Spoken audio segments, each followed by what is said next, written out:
ನಮಸ್ಕಾರ ವೀಕ್ಷಕರೇ. ಈ ಅಮಂಗಳಕರ ಕೆಲಸಗಳನ್ನು ಮಾಡಬೇಡಿ ಎಚ್ಚರ. ಕಾಲು ದಾಟಿ ನಡೆಯುವುದು, ಎಡಕೈಯಿಂದ ಮಕ್ಕಳಿಗೆ ಪೆಟ್ಟು ಕೊಡುವುದು, ಮಠ ಮಧ್ಯಾಹ್ನ ಸ್ನಾನ ಮಾಡುವುದು, ತಟ್ಟೆ ಮಡಿಲಿನಲ್ಲಿ ಇಟ್ಟುಕೊಂಡು ಊಟ ಮಾಡುವುದು,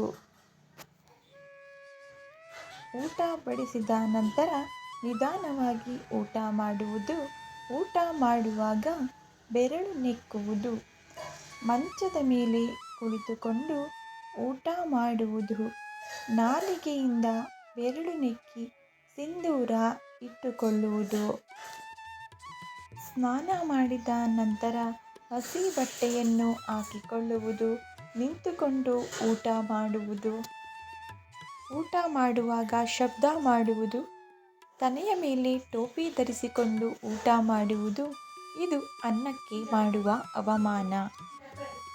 ಸ್ನೇಹಿತರೆ, ಕೇಳಿದ್ದಕ್ಕಾಗಿ ಧನ್ಯವಾದಗಳು.